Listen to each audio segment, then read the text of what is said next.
Holding on to a considerable COVID clout in this country. You actually tweeted out a Newsmax article highlighting Fauci's insistence that political divides are hurting the COVID response. And your response right here on the screen, or maybe an unelected bureaucrat responsible for funding gain-of-function research and lying to the public is doing harm to our response to COVID. I just wanted to get a little bit more of your thoughts on his opinions here.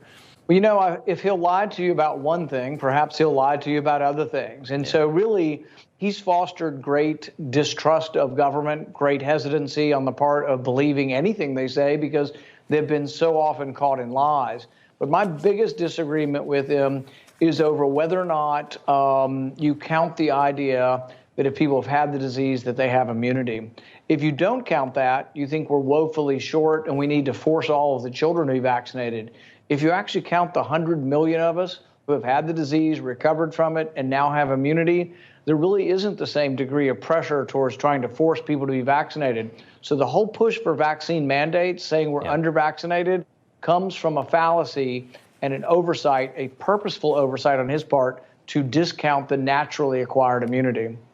I want to just bring up one final thing. I want to bring up a graph that was tweeted out by a doctor we have on this show quite often. It shows Sweden, and it shows a nation that has really avoided lockdowns, one of the outlier nations, especially in Europe. And it shows their mortality rate being dramatically lower over the course of the entire pandemic. I'm not sure if you can see this on your screen, but you see the red line much lower than other nations that had far worse lockdowns. What do you attribute that to? Because I think that flies in the face of all of the science that a lot of the people in power in this country are pushing on us.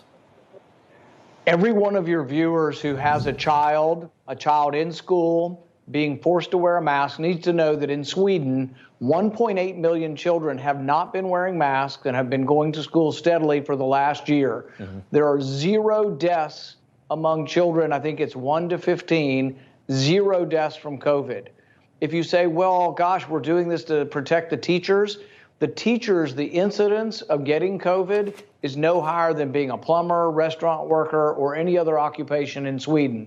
Wow. So the kids are not masks. The kids are not dying. The kids are doing just fine. And guess what? The teachers have the same incidence as everybody else in the public. So we are forcing millions of American kids to wear a mask when it doesn't work. Most of these cloth masks do not filter out the virus. Right. And there's no evidence that we've reduced the incidence of it. And a country like Sweden isn't doing it. And they're doing just fine, if not better than the rest of the world.